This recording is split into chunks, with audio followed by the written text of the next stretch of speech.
नमस्कार दोस्तों, आप देख रहे हैं साइनिंग ऑफ 2.0 अनुपम मिश्रा के साथ। आज जो मैं सवाल लेके आया हूँ वो बहुत ही महत्वपूर्ण है, क्योंकि ऑस्ट्रेलिया में हाल ही में चुनाव हुआ था और वहाँ पे नए प्रधानमंत्री एंथोनी एल्बनीज़ चुन के आए हैं। क्या इनका रवैया होगा चीन और भारत के साथ, यही निर्णय करेगा कि क्वाड का स्थापना अभी जो अस्तित्व है रहेगी या बनी रहेगी या नहीं बनी रहेगी, इन पे निर्भर करेगी। चूँकि मैंने आपको हाल ही में क्वाड की समिट जो हुई थी 2022 में 23 मई से 25 मई के बीच में, उसके बारे में बताया। अगर आप नहीं जानते हैं तो आप उस वीडियो को देख सकते हैं, मैं लिंक डिस्क्रिप्शन में प्रोवाइड करवा दूंगा। चलिए स्टार्ट करते हैं। हाँ, और हाँ, लाइक शेयर और सब्सक्राइब करना बिल्कुल नहीं भूलिएगा अगर इस वीडियो से आपको कुछ प्रॉफिट होता है अपने नॉलेज में बूस्ट आने में। चलिए अब स्टार्ट करते हैं। तो ये जो ऑस्ट्रेलिया के प्रधानमंत्री बने हैं वो ऑस्ट्रेलिया के 31वें प्रधानमंत्री हैं, एंथोनी एल्बनीज़, जो कि ये एक, आपको यह जानना चाहिए कि ऑस्ट्रेलिया में चुनाव किस प्रकार से और किस मुद्दों के लिए हुई थी, ये पहले आपको जानना बेहद ज़रूरी है। क्योंकि हाल ही में भी फ्रांस में चुनाव हुई थी, वो उनके मुद्दे क्या रहे थी? उनके मुद्दे रहे थे आपके बदलती क्लाइमेट चेंजेस, महंगाई और धर्म के लिए फ्रांस जैसे देश में चुनाव हुई थी। वहीं पे ऑस्ट्रेलिया की मैं बात करूं तो ऑस्ट्रेलिया में जो थी वो सबसे बड़ा मुद्दा रहा इस बार के चुनाव का, वो क्लाइमेट था। क्लाइमेट की वजह से सत्ता पलट हो गई और जो वहाँ के प्रधानमंत्री थे स्कॉट मॉरिसन, उनको प्रधानमंत्री के पद से हटना पड़ा और एंथोनी एल्बनीज़ को वहां का प्रधानमंत्री बनाया गया, बस एक मुद्दा क्लाइमेट के वजह से। वो क्या था, चलिए इस वीडियो में जानते हैं। और जो अभी पीएम बने हैं वो क्लाइमेट, जनरल और कॉस्ट ऑफ लिविंग, मतलब जो वहां पे मुद्दे रहे हैं ऑस्ट्रेलिया के चुनाव में, 3 रहे, जिसमें से प्रमुख कारण रहा आपका क्लाइमेट, दूसरा कारण रहा जेंडर का भेदभाव, बायस जेंडर, और तीसरा रहा कॉस्ट ऑफ लिविंग। उसको हम भारत के कंपेयर करें तो भारत में जो सीपीआई कंज्यूमर प्राइस इंडेक्स बढ़ रही है उसको हम कॉस्ट ऑफ लिविंग ऑस्ट्रेलिया में कह सकते हैं। आपको जानकर आश्चर्य होगा कि स्कॉट मॉरिसन इसलिए चुनाव हार गए क्योंकि उन्होंने अपने मैनिफेस्टो में चुनाव के दौरान बोले थे कि मैं 2030 तक 26 से 28% क्लाइमेट जो कार्बन उत्सर्जन होता है उसको कम कर दूंगा। और वहीं पे जो एंथोनी थे उन्होंने उसी चुनाव में मैं अपने मैनिफेस्टो में ये कह दिए कि मैं 2030 तक कार्बन का उत्सर्जन 43% रिड्यूस कर दूंगा। बस इतनी सी कारण रही कि एंथोनी जीत गए और स्कॉट मॉरिसन हार गए, बस क्लाइमेट की वजह से। अगर आपको यह बात समझ में आए तो इसको पढ़ने का बहुत ही जरूरी लगता है मुझे, क्योंकि स्कॉट मॉरिसन ने 2030 तक 26 से 28% दिया था कार्बन का उत्सर्जन का कम करने के लिए, वहीं पे 43% आपका एंथोनी ने दिए। लेकिन इनके जो वादे थे, उनके जो उस कार्बन उत्सर्जन की जो परसेंटेज थी उनमें डेविएशन देखा गया। मतलब कि जितना उन्होंने कहा उतना तो किए नहीं और उससे भी कम करिए। और वहीं पे जो एंथोनी हैं वो बोले 43% तक मैं कार्बन का उत्सर्जन 2030 तक खत्म कर दूंगा, मतलब घटा दूंगा। तो सोच के देखिए, जहां भारत जैसे देशों में रोटी कपड़ा मकान के लिए चुनाव होते हैं, वहीं पे ऑस्ट्रेलिया जैसे देशों में क्लाइमेट की वजह से एक चुनाव हारा जा रहा है। तो सोच के देखिए उनका मानसिक विकास कितना हो चुका है कि वो एनवायरनमेंट फ्रेंडली कितना रहना चाह रहे हैं। और भारत जैसे देशों में हम जो क्लाइमेट के बारे में पढ़ते हैं वो कॉपी और किताबों में एग्जाम देने के लिए पढ़ते हैं, उसके बाद कहाँ उसकी बात हो रही है कुछ नहीं पता। ऐसा भारत देश का चल रहा है। वहीं पे ऑस्ट्रेलिया का आप देख ही रहे हैं, जैसा मैं न्यूज में बता ही रहा हूँ आपको। और अगर मैं आपको एक बात बताऊं, इनमें से जो एक पार्टी जीत के आ रही है ऑस्ट्रेलिया में, वो पूरा उनका इनिशिएटिव यही है कि ग्रीन ग्रीन और ग्रीन मतलब इन्वायरमेंट फ्रेंडली। तो सोच के देखिए कि वहां पे एक पार्टी जो बनी है जिसकी 3 सीटें जीती है उन्होंने, वो ग्रीन ग्रीन के इनिशिएटिव से ही है। और दूसरा बड़ा मुद्दा ये रहा कि जेंडर बायस वहां पे बहुत ही बढ़ रहे हैं। महिलाओं और पुरुष में बहुत ज़्यादा भेदभाव हो रहा है वहाँ पे।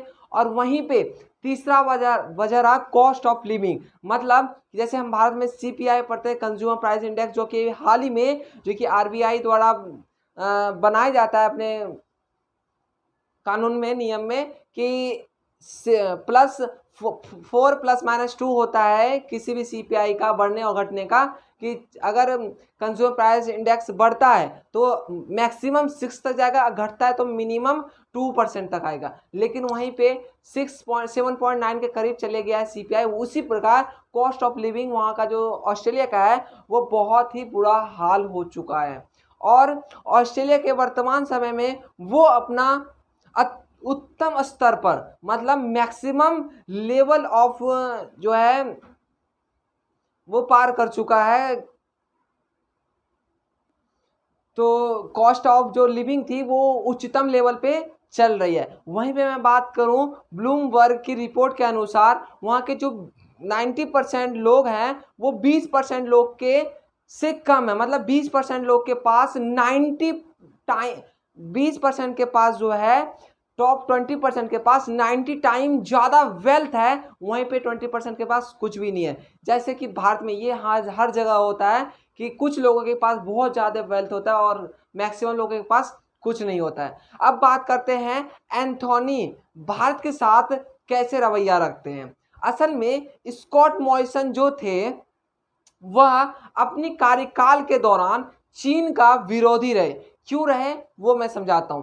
क्योंकि जब 2020 में कोरोना का आगमन हुआ था, जब ये पूरी दुनिया में फैला कि कोरोना आ गया है, तो चीन ने ऑस्ट्रेलिया ने बढ़ चढ़कर उसका विरोध किया और खुलेआम पहला दुनिया का देश था वो जिसने कहा कि कोरोना वायरस चीन ने उत्पादन किया है, चीन के द्वारा इंट्रोड्यूस किया गया है कोरोना वायरस। और मैं आपको यह भी बता दूं, चीन के साथ ऑस्ट्रेलिया व्यापार के कारण ऑस्ट्रेलिया को व्यापारिक लाभ बहुत ही ज़्यादा मिलता है। इसको मद्देनजर रखते हुए भी नहीं, जो मॉरिसन थे वो ये भी भुला दिए कि ऑस्ट्रेलिया का जो व्यापारी संबंध है चाइना से वो बहुत ही लाभदायक है। अगर मैं ऐसा कुछ करता हूँ, ऑस्ट्रेलिया के विरुद्ध जाता हूँ, तो ये रुक सकता है। इसको नज़र में नहीं रखते हुए वो हमेशा चाइना का विरोध करते थे और खुले मंच पे बोलते थे कि चाइना जो है उन्होंने इंट्रोड्यूस किया है कोरोना को।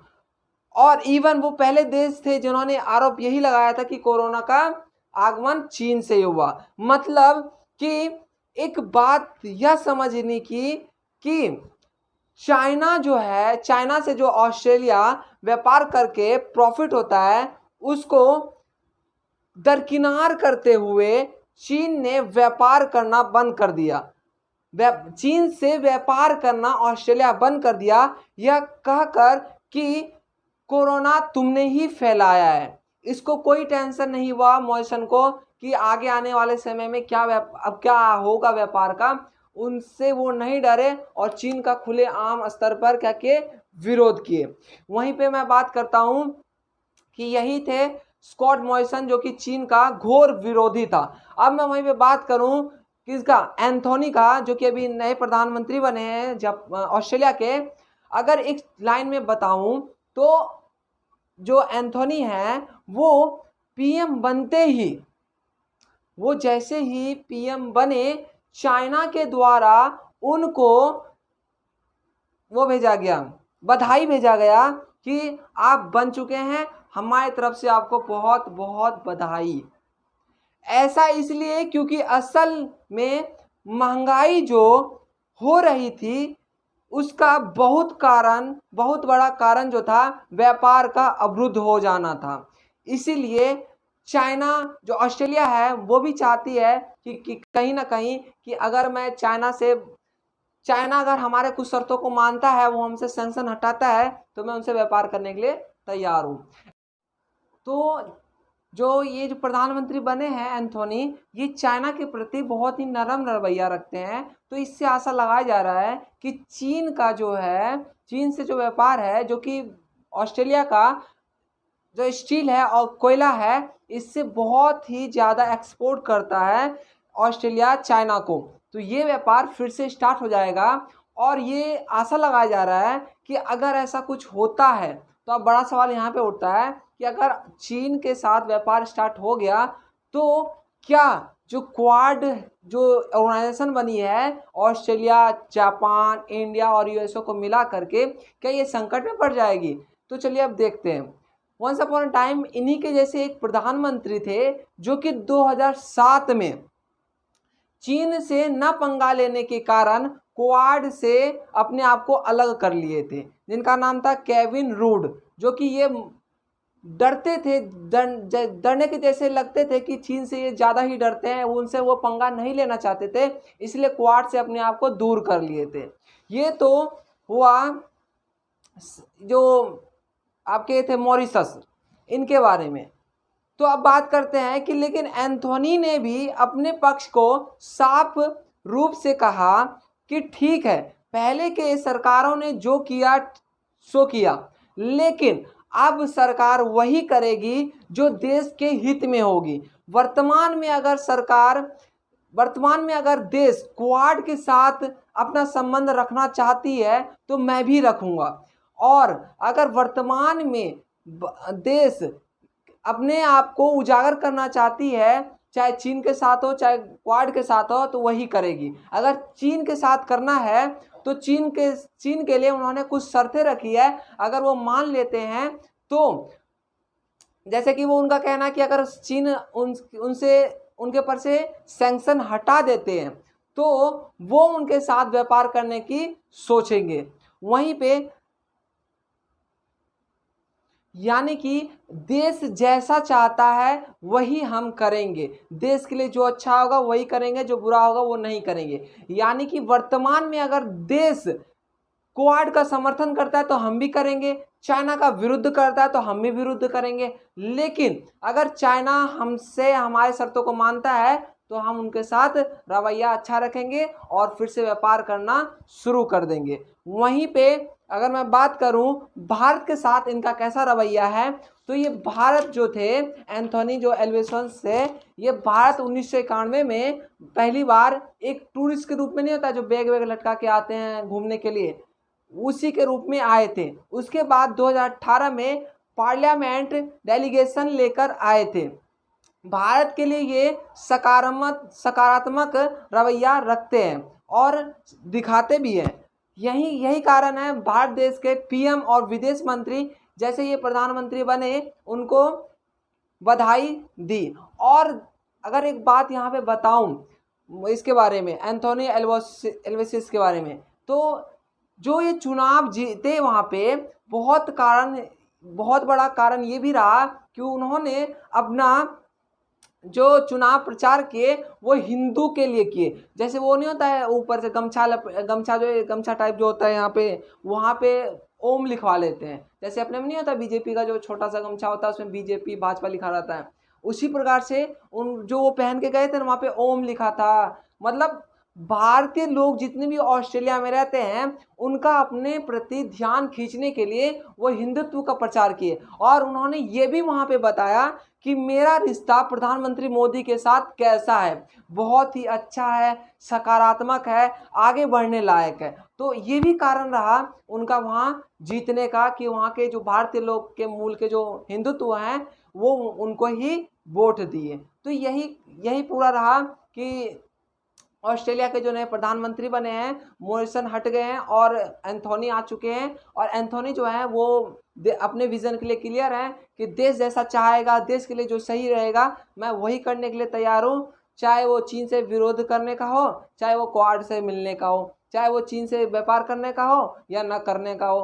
तो ये पूरा ऑल ओवर व्यू था आपका कि ऑस्ट्रेलिया के जो प्रधानमंत्री बने हैं उनका क्या रवैया रहा चीन के प्रति, क्या रवैया भारत के प्रति और क्या रवैया रहेगा क्वाड के प्रति। अगर क्वाड के बारे में आप नहीं जानते हैं तो मैंने पहले भी कहा कि लिंक डिस्क्रिप्शन में आपको डाल दूंगा और आप वहां से देख लीजिएगा। आज के लिए बस इतना ही। पढ़ते रहिए अनुपम मिश्रा के साथ। धन्यवाद।